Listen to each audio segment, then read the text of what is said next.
नमस्कार दोस्तों।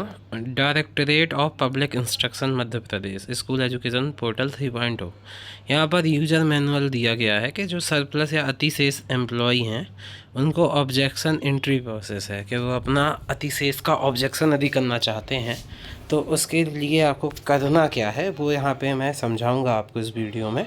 जैसे कि इसमें दिया भी गया है कि सबसे पहले तो आप अपना सीधा एजुकेशन पोर्टल 3.0 में लॉगिन कर लें। जब आप लॉगिन करेंगे तो जस्ट लॉगिन करते ही आपके स्क्रीन पर एक सीधे ये नोटिफिकेशन शो होगा कि आपका नाम अतिशेष में प्रदर्शित हो रहा है। यदि आप अतिशेष में नहीं हैं तो ये नोटिफिकेशन प्रदर्शित नहीं होगा, तो आपको कोई दिक्कत नहीं है।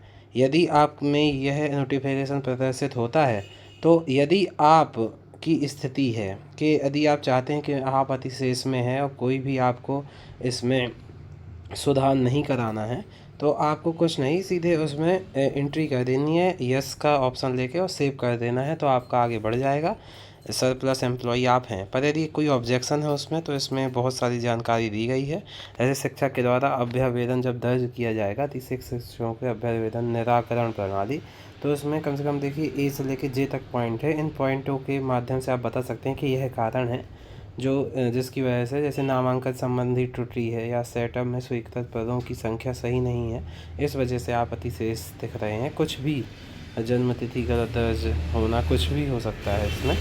अभ्यावेदन का निराकरण आपका संकुल लेवल पे, जब आप यहाँ से पूरा आप अपनी प्रोसेस कर देंगे एजुकेशन पोर्टल 3.0 से, तो फिर वो संबंधी संकुल प्राचार्य महोदय करेंगे। उसके बाद BEO उसके बाद DEO अभ्यावेदन को अमान्य करते हुए निराकृत करें। इस टाइप से इसमें पूरी प्रोसेस दी गई है।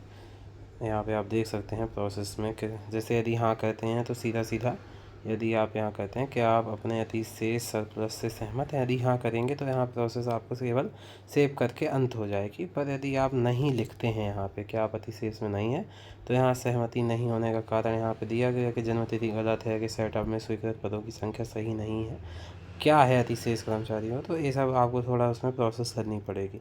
उसके बाद ये सब प्रक्रिया करके फिर आपको उसको कन्फर्मेशन पॉइंट देना पड़ेगा। उसके बाद संकुल लेवल प्रोसेस आएगी उसमें, तो संकुल अपने हिसाब से कर्मचारी की स्थिति कर देगा।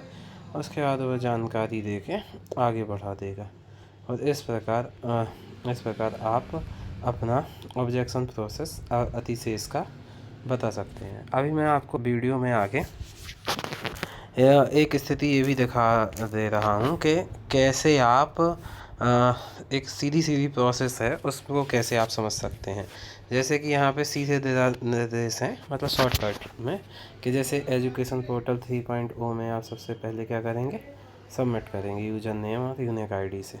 उसके बाद आप लॉगिन नोटिफिकेशन करते हुए अतिशेष, आप अपना नाम अतिशेष में प्रदर्शित हो रहा है तो यदि नोटिफिकेशन में क्लिक करके आपको आगे बढ़ना है।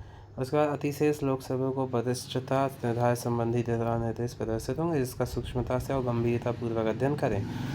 और देखिए, यदि आप सहमत हैं उस चीज़ से तो सेव करके कार्यवाही पूर्ण हो जाएगी, पर यदि आप सहमत नहीं हैं तो ड्रॉप डाउन करके चयनित आवश्यक अभिलेख अपलोड करें और कारण का संक्षिप्तीकरण करके मतलब फॉरवर्ड पर क्लिक करें।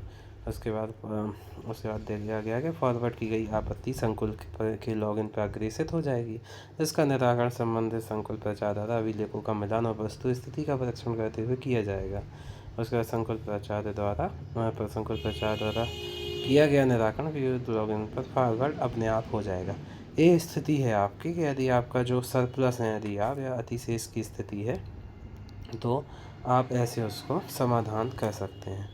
बहुत बहुत धन्यवाद आपका वीडियो देखने के लिए। जय हिंद।